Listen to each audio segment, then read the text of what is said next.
And over in the bottom right-hand corner of the map, the most uwu man of them all. It is Team Liquid's uwu uThermal.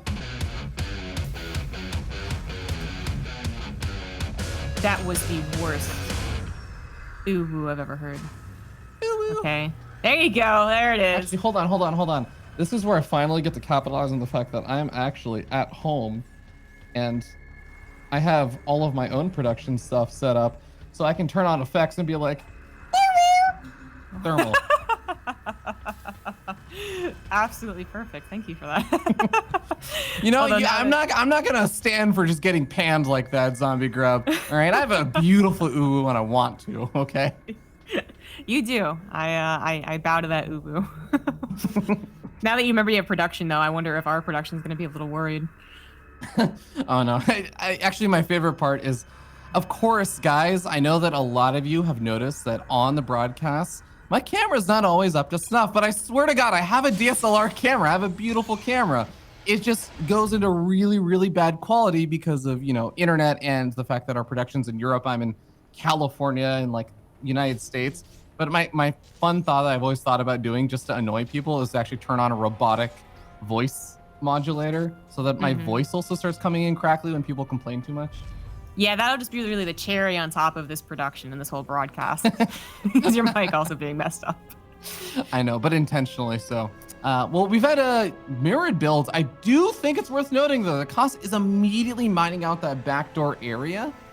And I mean, we have to mention Golden Wall. If you don't know, like that entire bottom area is normally completely walled off by the mineral patches. Cost mining it out so early on, we can already see he's sending the SCV across the map. He's clearly planning to do something tricky here with that factory finishing up and the starport going to be available to build soon.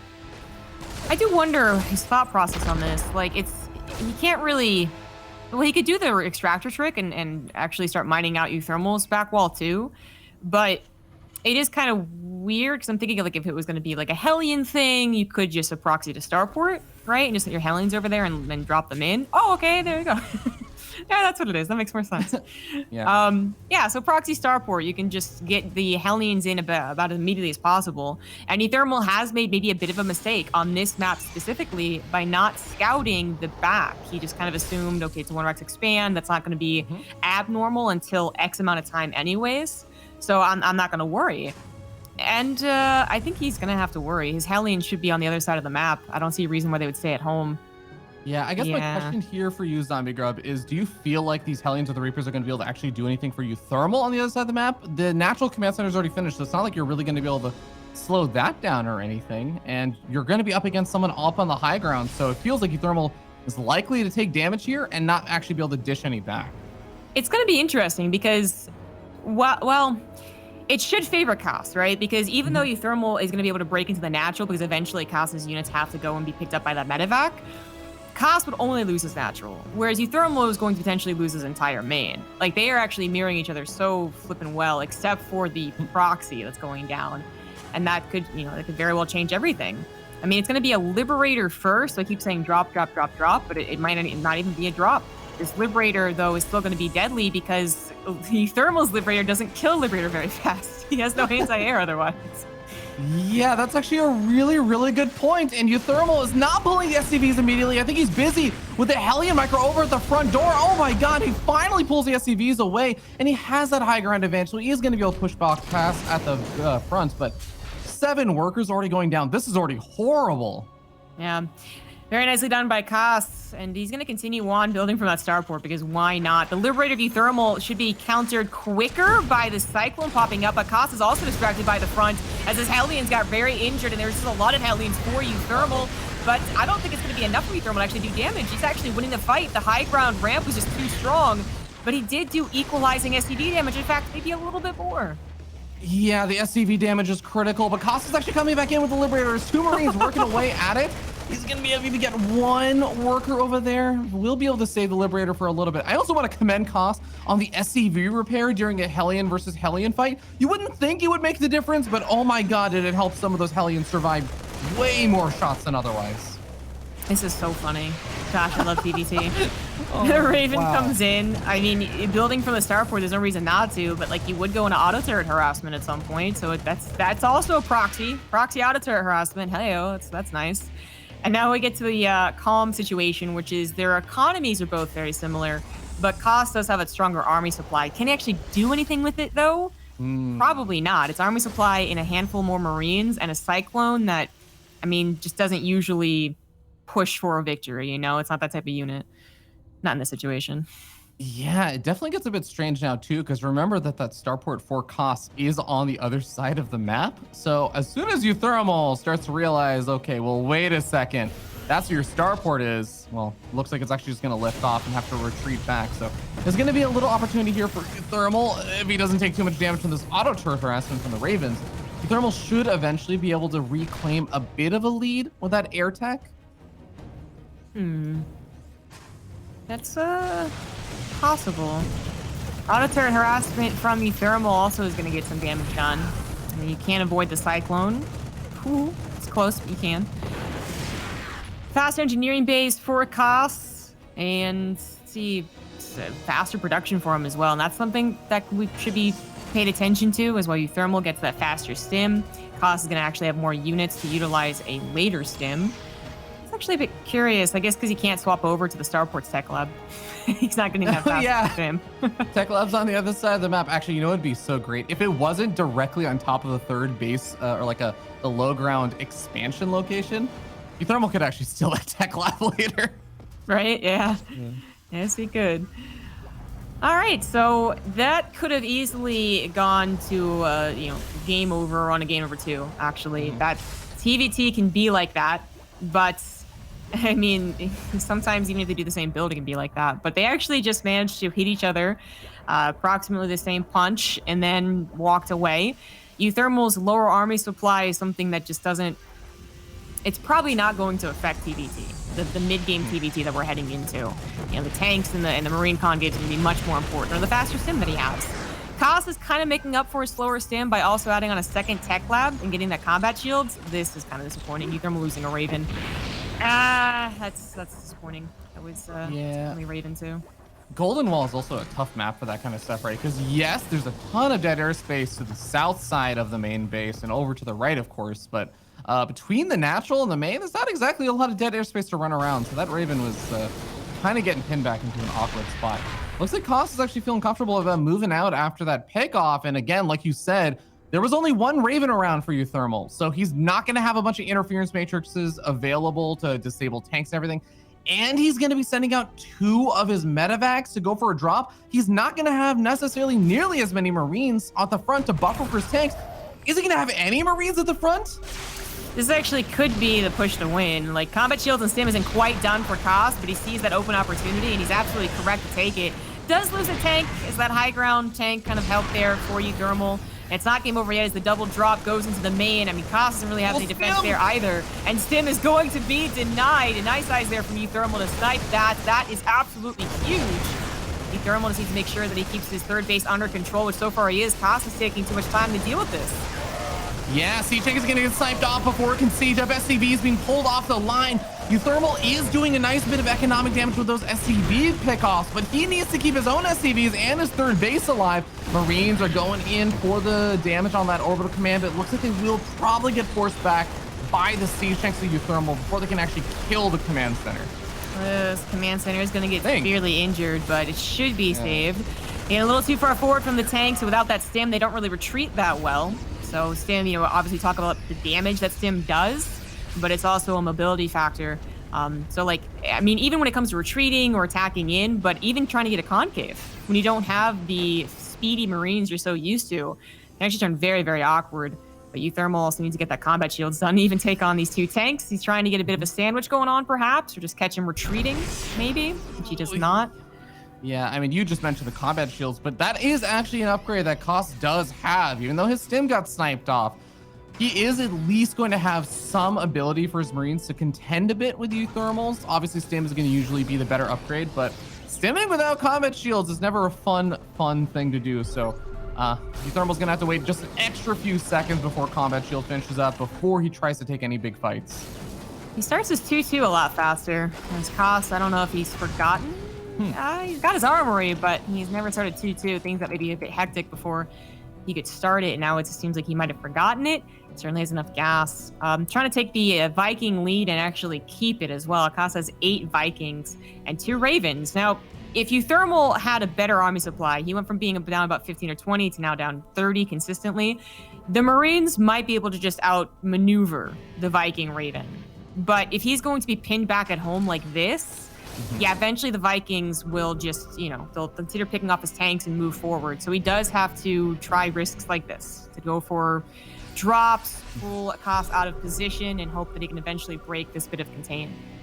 Yeah, but he is fighting versus a Terran player, and those Terran players have those sensor towers available. So sensor tower finishes up right as that drop is getting ready to move on in. Oh, nice. Gets full vision of it. Oh, uThermal getting some beautiful pickoffs on the Vikings and the Ravens. Koss a bit unprepared for that, as I think he was busy moving his army around back at home to deal with the drop.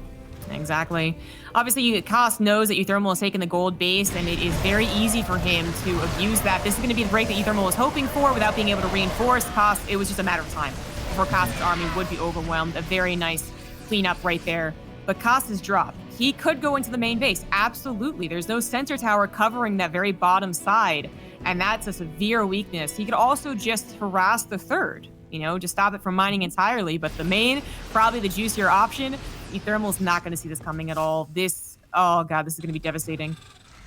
It's just Marines, though. I'm actually kind of surprised by that. Yeah, I was going to say, there's no tanks. Oh, did he actually notice the medevacs, or did he just see the tech lab? Oh, yeah, I just saw the tech lab. Yep, he's not moving. There's the drop in the main before the sensor tower is done. But without the tanks, this is going to be a bit easier to clean up. Unfortunately, Manflair's going to get bopped. Yeah, that is a huge problem. Also losing the starport. Ay, this is actually going really, really terribly so far. Not that many Marines of Koss have even died so far. They do take a couple of shells from those siege tanks, and uThermal had his triple medevacs on the other side of the map. He finally is going to try and make something happen with them, but at this point, Koss is already done microing the drop, and he's going to have his full attention to try and defend back at home now.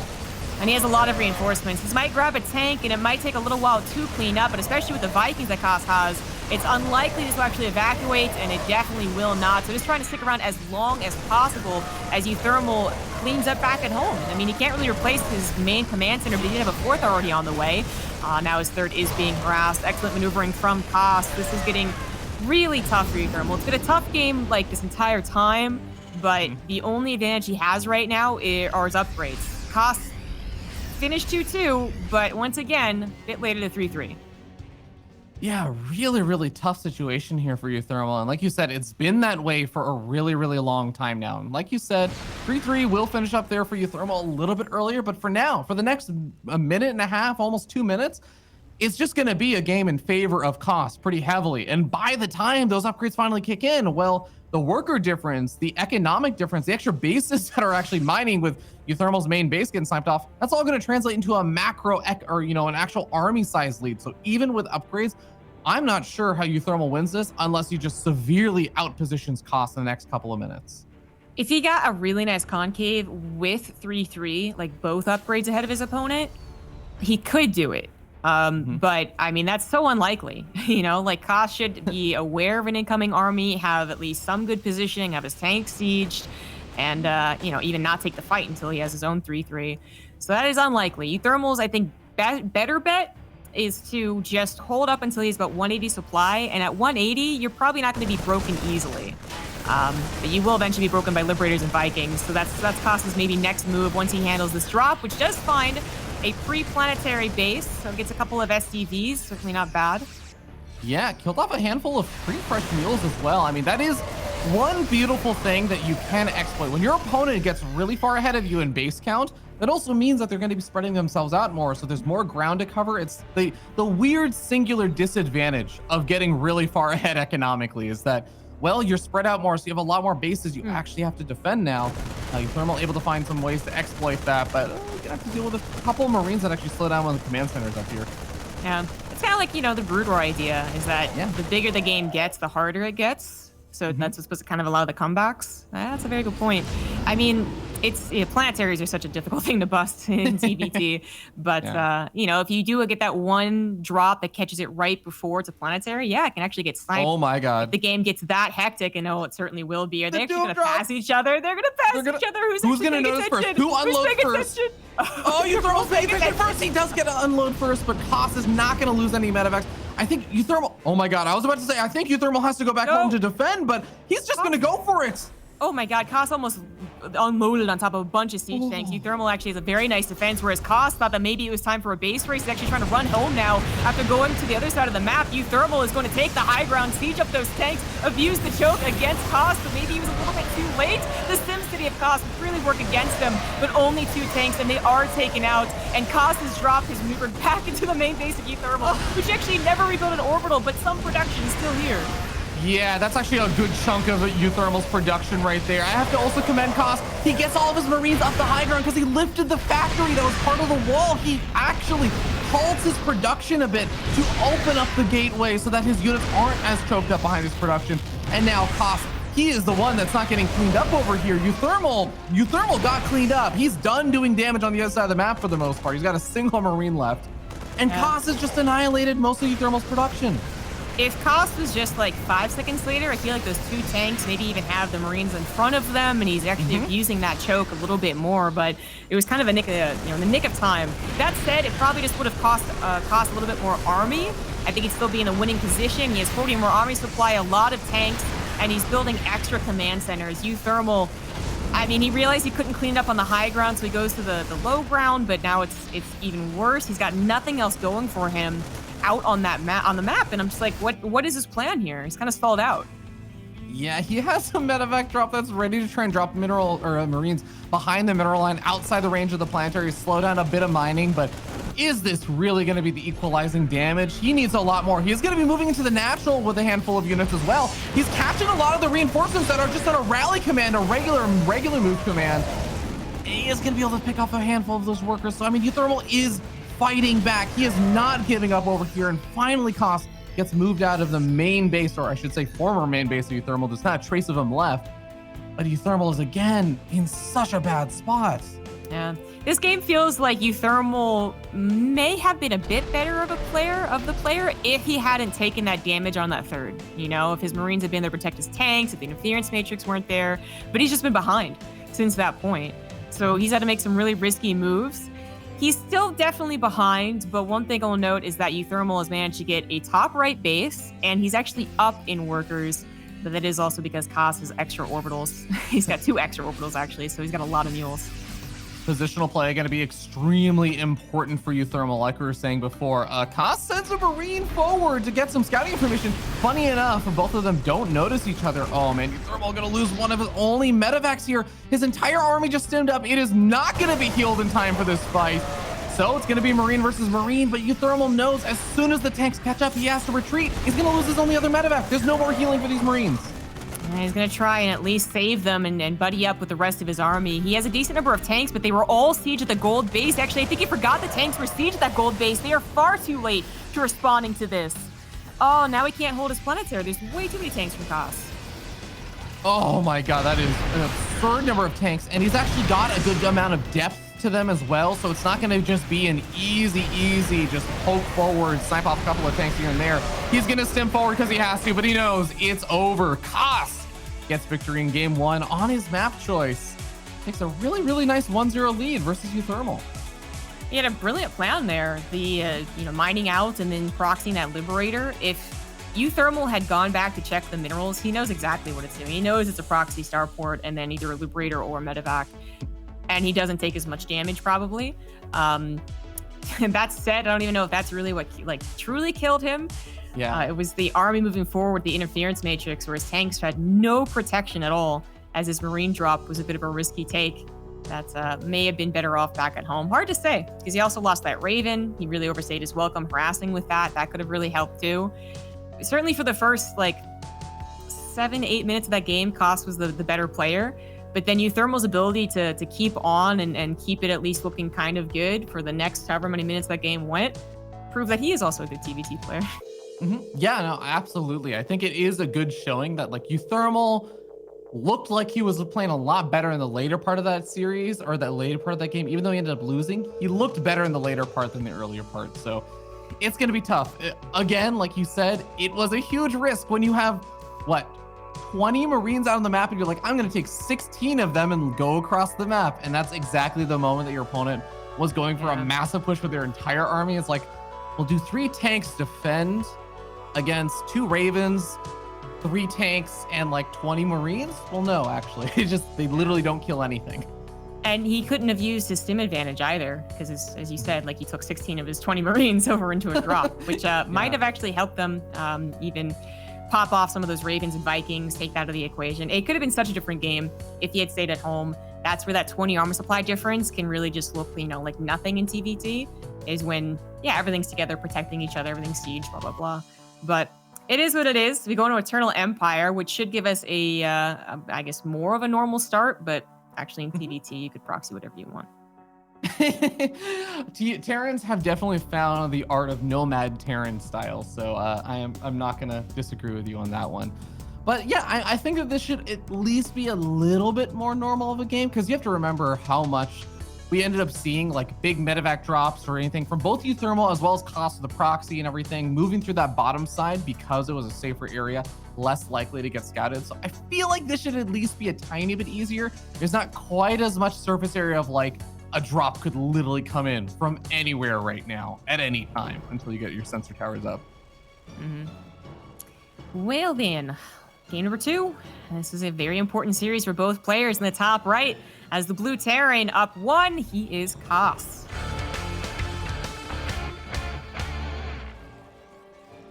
And down to the bottom left-hand side of the map, the red Terran player potentially on the verge of elimination if he doesn't win these next 2 games. He is uThermal from Team Liquid.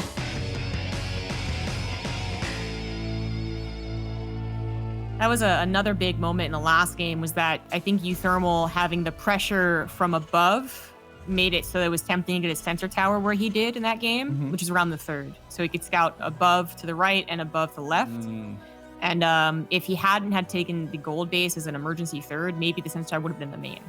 And then that one doom drop from Koss would have done so much. DMT is so beautiful, I tell you what.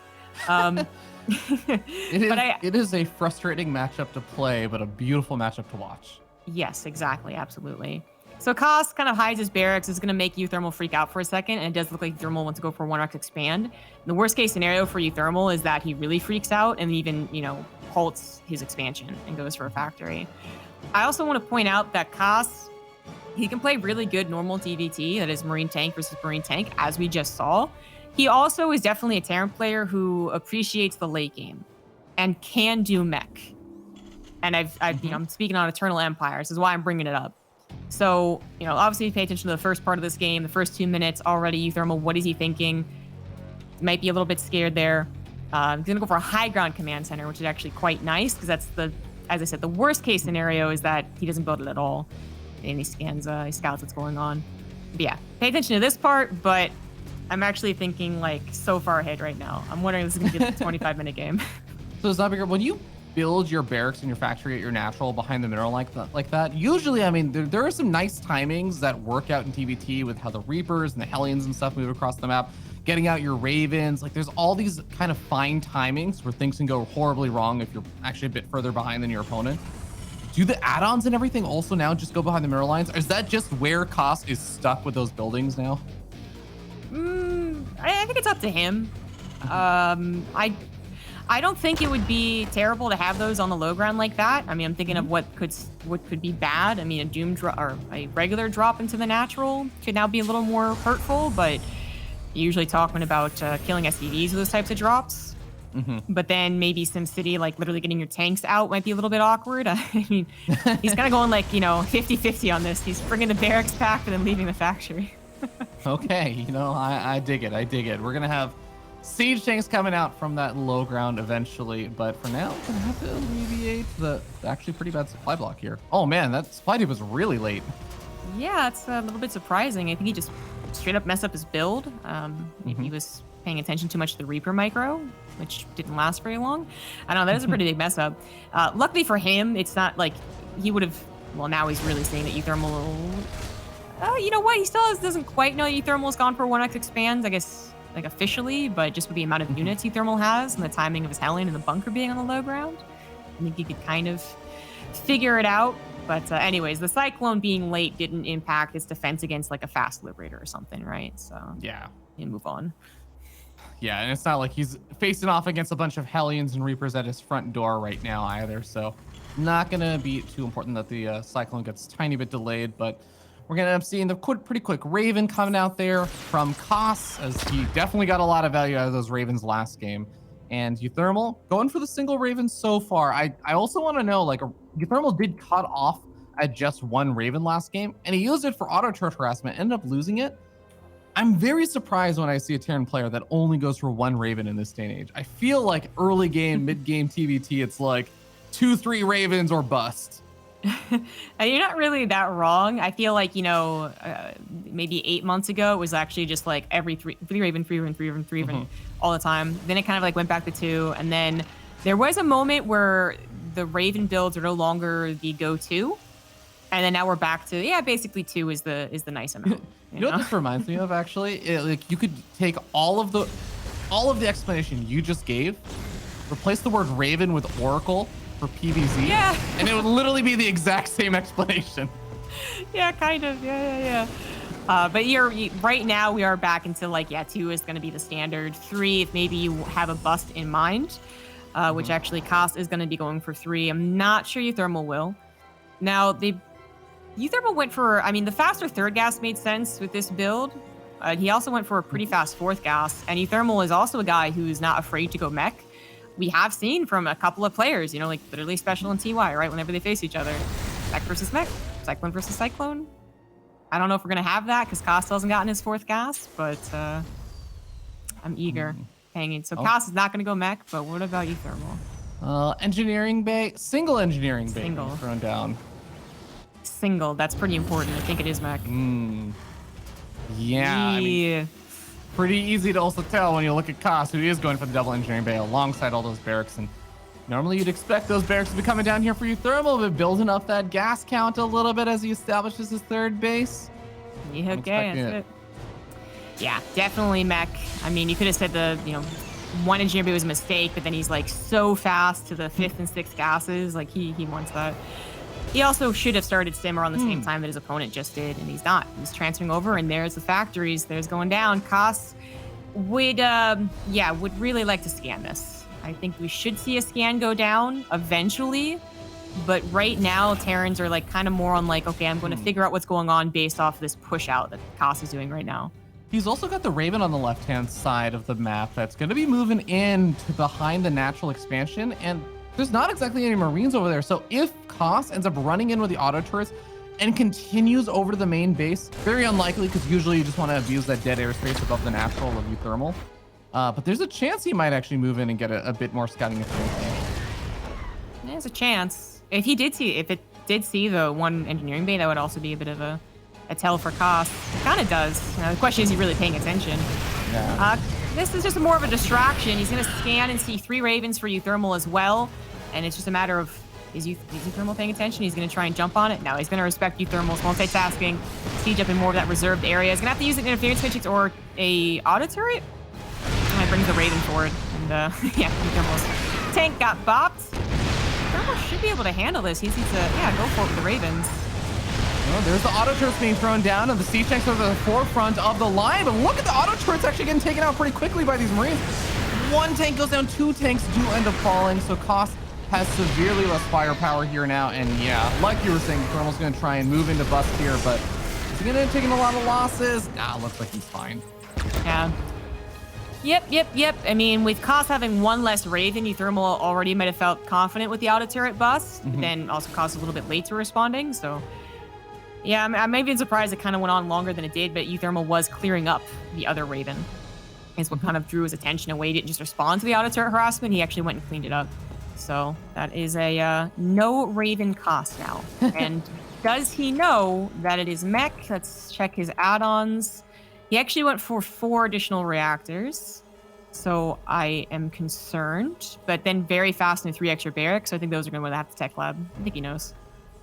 Okay. It's also worth noting that, of course, uThermal is going to have revealed his Vikings to clean up those Ravens and everything, but that Viking count lead, you don't really need medevacs when you're going for this mech style, but that is going to mean that Koss will have a difficult time keeping his medevacs and his Ravens alive in these future engagements. When those Vikings are able to poach forward, those Marines going to have a really tough time making sure that they can push those Vikings back, keep those medevacs alive, allow themselves to stim up and continue to drop. Okay, now I'm back to being worried for Dragon. That's 3 more reactors. So what is the importance or the relationship of the reactors in dealing with mech? So, I mean, you want Marauders against the mech. You can't, like, you can maybe exchange some Marauders for some Marines and kind of play around a little bit, but usually it's kind of like facing a Protoss player when it becomes to facing mech. So you usually want at least, I want to say, 3 Tech Labs on 8 barracks, if not 4 or maybe more. Like, it can be so weird, you know, like you expect the pros to be able to determine this stuff, but since his last scout on uThermal, and I'm constantly checking too, was just like a more usual, you know, number of Marines, the Ravens, like it was pretty much identical to what Koss was doing. Like, even if his choice is to go for Mass Marine and he can make that work, I'd be worried. I'd be like, oh, does this work? And like watch it unfold. But we'll see. uThermal just scanned all of the Marines too, and okay, he's okay. Okay. I think he figured it out. I don't know when. I don't know why. Maybe this is actually just how he handles mech, but he swaps over his barracks to Tech Labs and then immediately adds on starports, which, hey, I mean, he was eventually going to get to starports either. Maybe actually just that was his plan to begin with, and he just wanted enough Marines to scare uThermal back. Different order, I guess, right? Same destination. Well, Koss is pushing forward at the location that uThermal's about to try and establish a 4th base. He is moving his army in advance of the command center, though, so he should have an idea about this. He even scans and confirms the existence of that army. Medevac gets annihilated. The army is coated in Dorito dust. And we're going to see, oh, poor Koss is going to have to get the heck out of here, but it doesn't look like he's going to have the opportunity, even flanking with the auto turrets and a few Hellions. That's a pretty big cleanup there for uThermal, Zombie Grub. Yep, but there's a drop of the main base. Nicely done by Koss. That wasn't all of his army. He's going to get actually a big success in the main base, but can he hold the push? That's a big question mark. He's building from 3 starports, and you know they all have reactors. That's great, but he has to meet 9 Vikings, and uThermal even has a Raven. So I don't know. This seems like a death push from uThermal, whereas Koss would eventually be cleaned up. Yeah, well, I guess one little counterpoint is that I think this does turn into a base trade because all of the production is decamped, but oh man, a couple of C-Chanks do get out. There's the GG. uThermal ties up the series 1-1. Okay, well, you know, completely annihilating the push like that, I think that puts you in a good spot. Yeah, a little bit. We're going to find out if you get to see more mech from uThermal or if it's going to be regular Marine tank versus Marine tank. I'm hoping for either one, honestly. I just love TBT. We're going to find out more after the break.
Our first series of the day is kicking off with a bang as we are in a 1-to-1 series already. This does bode well for our predictions, Zombie Grub. This is going to be an at least 10-hour broadcast because no 2-0. No, I don't want to see a single 2-0 today, Zombie Grub.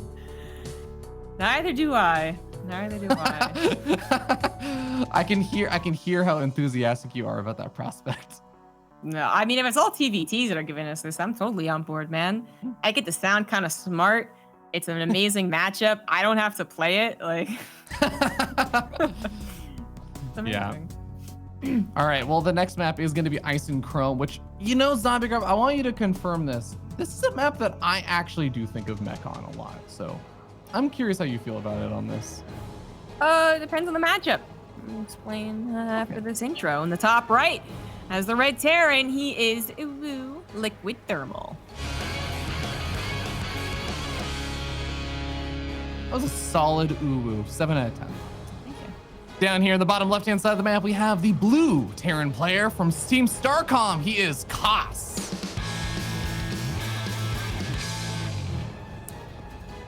So Ice and Chrome has really, I mean, almost become synonymous with Mech versus Zerg. But I mean, why I could go and explain why it's good against Zerg and why it makes sense here. I feel like it's easy to say, like, maybe why it's a 50-50 chance for TBT. Like, I don't think it's impossible, but I do think that with Terran being a more, it's not that it's more mobile, obviously, when it comes to, Zerg, they have Zerglings and Ultras and whatnot, but with more, let's be honest, Doom drop potential, and the way they can abuse angles more as well, like the siege positioning, siege versus siege. I don't know. I think it would be, kind of difficult. Yeah, more complicated, exactly. I feel like, one of the reasons that uThermal could be playing Mech, besides that he can, like he does it versus Protoss sometimes, he does it versus Zerg sometimes, like blah, blah, blah. I think one of the other reasons we got to talk about is the same reason that MVP started playing a bunch of Mech before he retired, which is that it actually might be easier on his wrists. It might actually be the less APM intensive. He just gets to focus on his own thing. And I'm totally on board with that idea, actually. He got to do his own thing basically the entire game because he surprised Koss as well. Whoa, man. Okay. Whoa. The last time I saw a player do this was like, there was a GSL finals in like 2011 or something with like Nesty and MVP. And hiding the SCVs just makes it look like you're proxying. You're like, surely this is actually committed proxy. It's just funny to see because uThermal still sees the buildings in the natural. But after not seeing that many workers, he is going to stick around there with the SCV a bit longer. Yeah. I mean, it is a bit scary, but I think what's happening is that uThermal might actually be comfortable against the 2 rocks with the command center on the high ground. It is risky, but he actually might think it's okay. And then depending on if he sees the structures in the natural, he either places a reactor or not on his barracks. But the fact that it might have been like a 3 racks because he pulled 3 SCVs away, like... I don't know if that actually deems it a 3 racks or not, but you know what I would have liked actually is if he didn't put it in the natural, if he put it over like I guess it's a lot more vulnerable, but I'm thinking on the low ground from the main base over by the 3rd base instead. Right, and you can lift it off and like put it back in the main pretty quickly. Yeah, I think that might have to do with the barracks timing. We have to put your SCV that far out.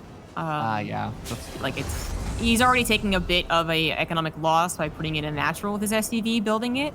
And then, obviously, on top of that, he pulled 3 SCVs away to fake out uThermal. Yeah. I mean, there's no way he knows yet that he didn't fake uThermal out because that time between, oh my God, are they 2-raxing? And then, oh, okay, they're not 2-raxing is when they decide, okay, do I plant a command center down or do I plant a factory down? So I think, right now, uThermal just got a scout on Koss. Koss is about to get a scout on the command center here. I think this is his first time, like, okay, that didn't quite work. He's going to try and make the bust work, though, and that's a bit interesting. A very bold do that on a ramp.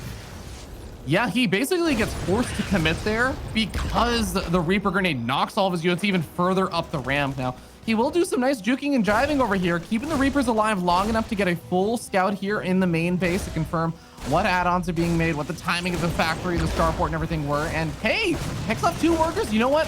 All things considered, with how bad that engagement started, I feel like this definitely got evened up a little bit. Yeah. And at the end of the day, even with the slight economic losses, plus the, the factory expanded, not 1 racks expand, it costs actually even on workers, even occasionally ahead. But there's always a bit of a cost there, and that is his army supply. It's a cost.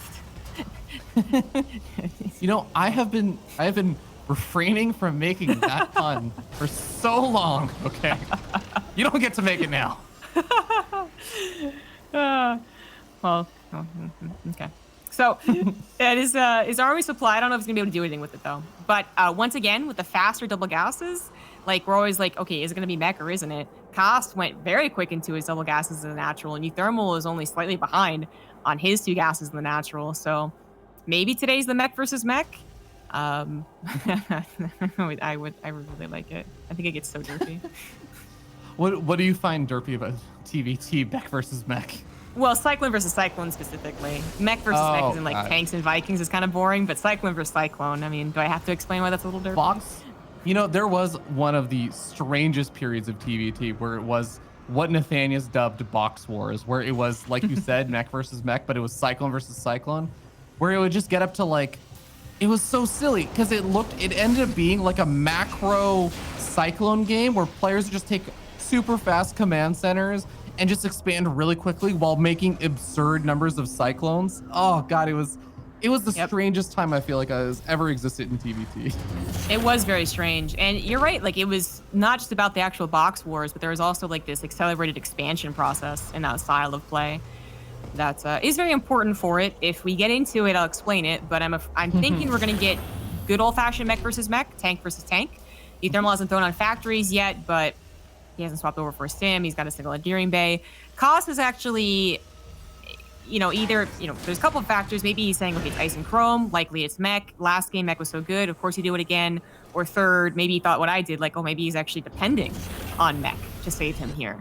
So he's actually maybe even jumping at the chance to do mech versus mech. I brought up on Eternal Empire that Koss can definitely play the late game and is very comfortable being that patient, kind of annoying Terran that leads into the late game. And that's what we're going to have happen here. So uThermal, I think he really pulled the wool over Koss's eyes last game. So that's why it was so, quote unquote, easy. It ended with a bit of a base trade, but it was, pretty much uThermal pushed and won. This game should be a lot more complicated. Yeah, I'm actually really looking forward to this because like you were saying, I think that Koss has a tiny bit of a reputation as a meching player, and he has been one of those players that I feel like would go for mech in time periods in the meta where not many players were going for mech. So I absolutely could see him after game 2 be like, you going to go mech on me? No, nobody mechs me. And it just does it in response. Why was he taught? Look, I have exactly one accent, okay? I have exactly one impression, so I have to use it as much as I can. Gotcha. I know he's like, it's like, Koss isn't French, right? Like, yeah. So they both have to figure out and confirm that it is mech. Koss scans all the factories. uThermal just now scans and sees the factories. There you go. We got uThermal. As soon as he scans and sees that, he might think that Tech Lab is researching the Cyclone upgrade, but this also might be what he wants to push the direction in, is to be able to get Cyclones. I think when it doesn't start off Cyclone Box Wars, I don't think it really is easy to get into Cyclone Box Wars, because it definitely starts that way, and tanks are usually better on later down the line as their numbers grow. But I guess uThermal actually sees a reason to invest into Cyclones, even when Koss already has 8 tanks. I think it might just be to help out the push against the air, though. Oh, I could see that. Yeah, just to push back Vikings and Liberators and stuff, get a lock on from afar. Okay, yeah, I like that.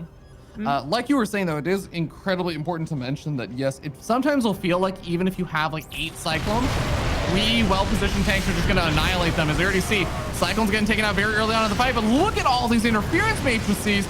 And now suddenly, Koss is about to lose a majority of the siege tanks. 2 more siege tanks show up, but into the fire they go. Auto turrets being thrown down left and right. Vikings are going to come forward and snipe off one of the Ravens. Amazingly, uThermal actually gets out of there alive with a couple of his Ravens, but they are getting hunted down by those Vikings. uThermal really cleaning up a lot of the siege tank supply, but he is finally going to start taking some losses in exchange for it. I mean, that was definitely a good push, but it wasn't as catastrophic as it looked, since Koss didn't really have his entire army over there. He had, 10, I think now he has 12 Vikings that weren't a part of the fight, as well as his own Ravens. And he should, he really wants to get that last Raven. He does not want to let that slip by. So yeah, he's going to clean up all the Ravens too. So it looked fantastic.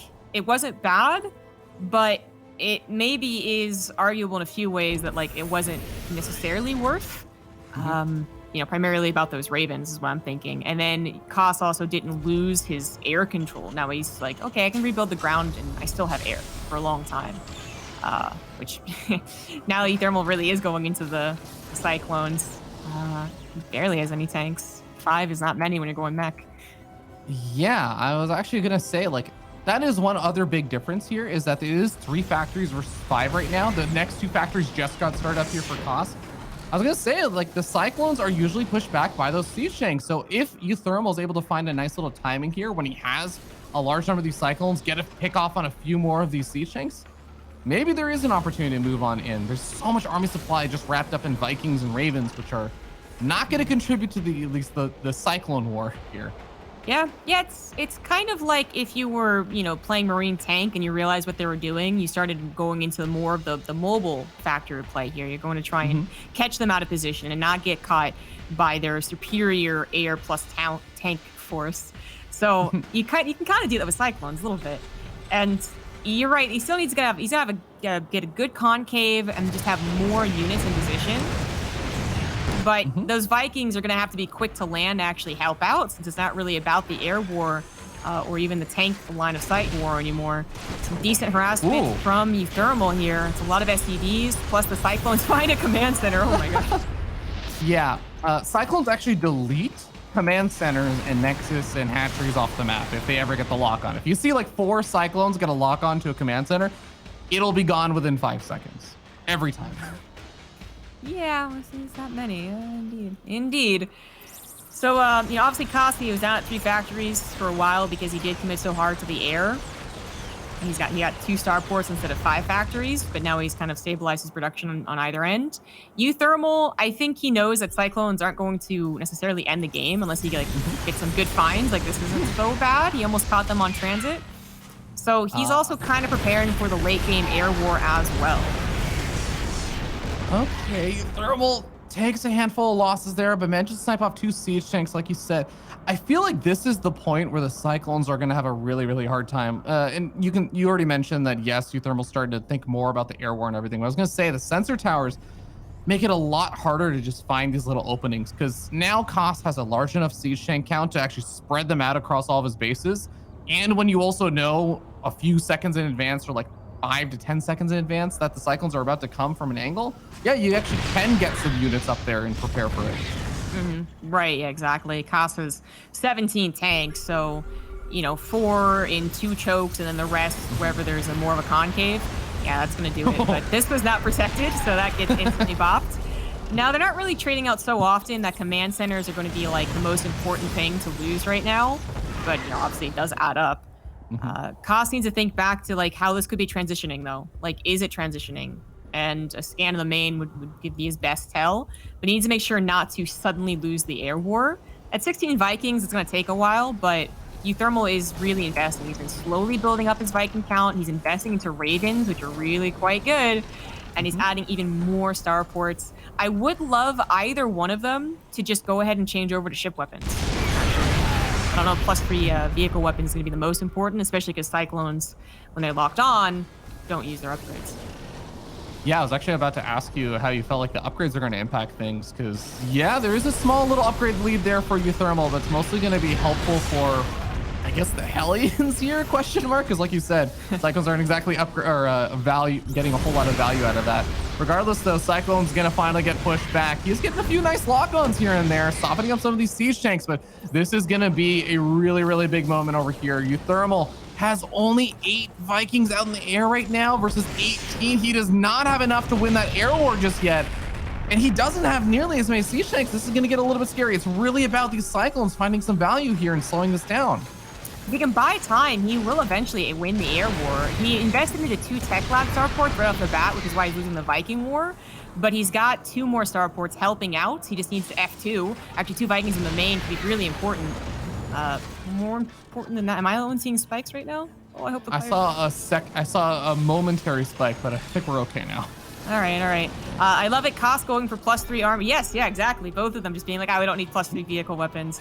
But with uThermal having the vantage advantage, being able to reinforce quickly, He's able to at least have a threatening air force so that Koss doesn't just go ahead and run through the middle of the map. Gonna find a command center though, which is always nice. uThermal gonna try and do some type of counterattack with the Cyclones, finds an entirely defenseless base. Make that 3, honestly, if Koss doesn't have anything to deal with this.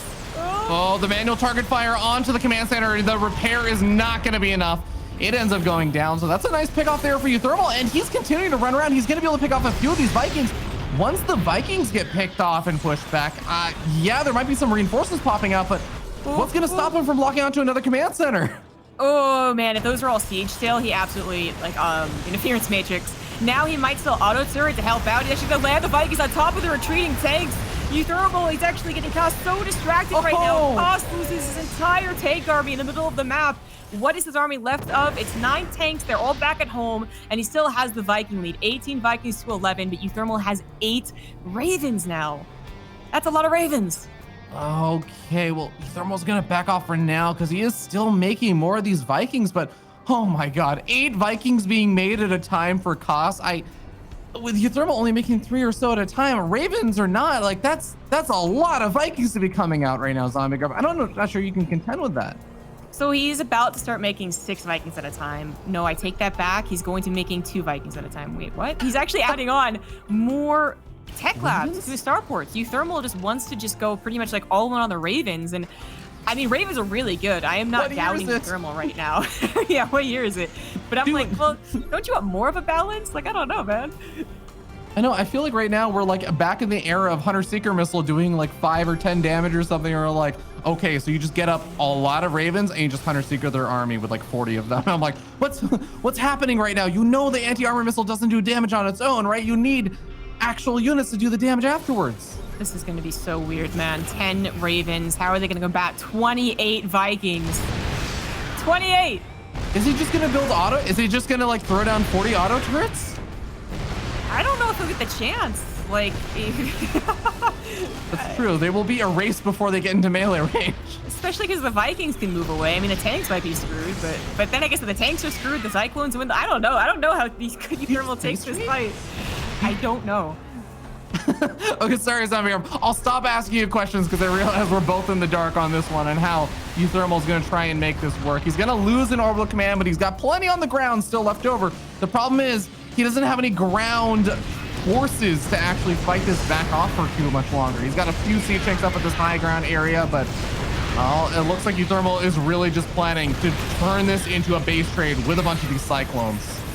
Tanks are left alone, so they might be cleaned up by auto turrets eventually. The Cyclones aren't really moving anywhere. I think uThermal was paying attention to the tanks. He was landing his Vikings. I don't know. I think maybe the Cyclones should have been paid attention to, but it's a really hard call. Koss is once again going to lose most of his tanks, but Koss, I mean, he does defend all of his bases. uThermal took some damage on his 4th. I guess he lost command to the right. We actually have so many bases that it's a bit of a wash, isn't it? Zombie Grub, you know what the funny thing is? So many Vikings actually died on Koss's side, cleaning up the Cyclones and the siege tanks there, as well as not having any on the other side of the map. So as he lost all those siege tanks, uThermal didn't actually lose that many of his Vikings. He's not okay, well, he's starting to fall further behind because he's still making 2 Vikings at a time and just 3 Ravens, whereas Koss just made like 8 more Vikings. So I'm like, okay, the difference was only like 4 Vikings, and now it's like 12 again. Yeah, it's insane. I feel like that I can see how like Ravens are going to be better in the ideal like circumstances, right? Like when they're able to actually get auto turrets down, they're not being sniped off one by one by the superior Viking count. If uThermal could use all 13 Ravens to slap down auto turrets, oh yeah, I believe in that. But does he get that ideal situation? Maybe he does. He's actually outmaneuvering Koss right now with superior mobility with Cyclone, Viking, Raven. Seems to be working out very well as Koss's tanks on the complete wrong side of things. Here comes the air war. No, not really, because Koss respects the auto turret. I feel like an anti-armor missile would also help out a lot over here, right? Like you have some Vikings that are going to benefit from that. Why not just use them? Yeah, well, I don't... Yeah, I think eventually he will. Like when there's an actual like, okay, this is it, we're gonna go for it. I think he might use one, but I think he's also like he's paying attention to actually using his auto turrets, and I'll explain why that sometimes is obnoxious in a second. As another base of Koss goes down, he is starting to lose the income war a little bit. His mineral bank is fine, but his gas bank is not looking so fine, and he's not even the one that made all those Ravens. This is actually nuts. uThermal has, like you said, a much better gas and, well, not quite the mineral bank anymore, like you were saying, but at this point, it looks like uThermal is finally getting forced back. Has he lost a lot of his Ravens? No, he's still got 12 Ravens alive. He's actually only lost as many Ravens as Koss has. He has done a great job preserving those. So anyways, the Raven, actually, the auto turret is kind of obnoxious. If you ever play Terran and try to use auto turrets, because it has limited cast range, it's very easy to mess up. You think you slap down 10 auto turrets, and then you move your Ravens, and suddenly only 2 of them slap down auto turrets. So it actually requires a little bit of paying attention. Plus, he's always looking around, sharpening around for interference matrix. Koss wants to find him in a corner, wants to actually engage, I guess, maybe with some of the... I thought he was building Thors, but I guess he isn't anymore. But uThermal's not really letting himself be caught. He's always barely escaping from the middle of Ice and Chrome. Oh, I love the missile turrets. Yes, exactly. I really thought uThermal was going to actually like bank up north and actually take out the planetary on his retreat there. But going through the rock area, through the center, he decides to move back in, finds a couple of these Vikings. He even throws up an interference matrix on one of them. Because, you know, you got the energy for it. Yeah. I really do like Koss playing down missile turrets. I mean, they're going to help him at least get to the location, as well as, well, he's got a lot of minerals, right? Here comes the final war, perhaps. Auto turrets going down everywhere. Cyclone lock-on's going down everywhere. uThermal still holding strong in his supply. Oh Koss's Vikings forced to retreat away from, I think that's 8 auto turrets on the ground. They're going to re-engage over Cyclones as well, and that cannot possibly go well. GG, well played.